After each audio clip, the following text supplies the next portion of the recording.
நாகப்பட்டினத்தில் கிராம நிர்வாக அலுவலர் கொலை செய்யப்பட்ட சம்பவம் பரபரப்பை ஏற்படுத்தியுள்ளது.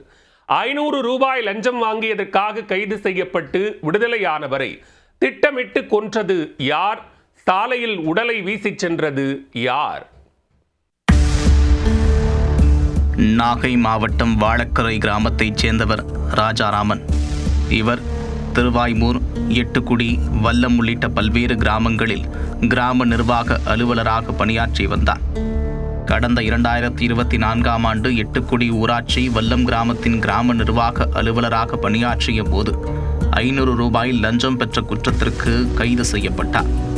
பணி நீக்கம் செய்யப்பட்டு வழக்கு நடந்து வரும் நிலையில் வெள்ளிக்கிழமையன்று வழக்கு தொடர்பாக நீதிமன்றத்திற்கு சென்றுள்ளார் ராஜாராமன்.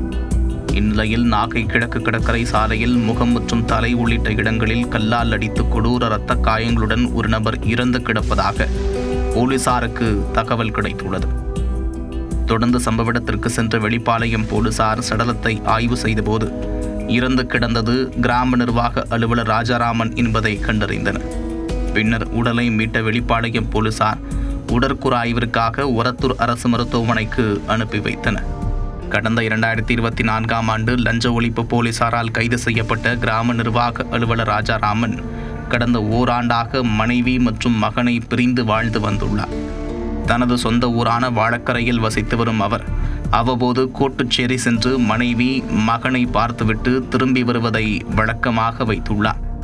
இந்த நிலையில்தான் கிழக்கு கடற்கரை சாலையில் முகம் சிதைந்து இரத்த காயங்களுடன் ராஜாராமன் உயிரிழந்து கிடந்துள்ளார்.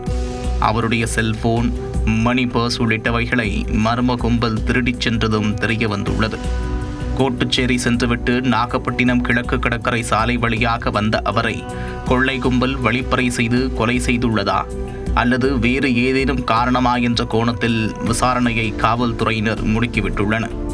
கிராம நிர்வாக அலுவலர் கொலை தொடர்பாக கிழக்கு கடற்கரை சாலை பகுதியில் இரவில் சுற்றித் திரிந்த சிலரை பிடித்து வெளிப்பாளையம் காவல் நிலையத்தில் வைத்து விசாரணை நடத்தி வருகின்றனர்.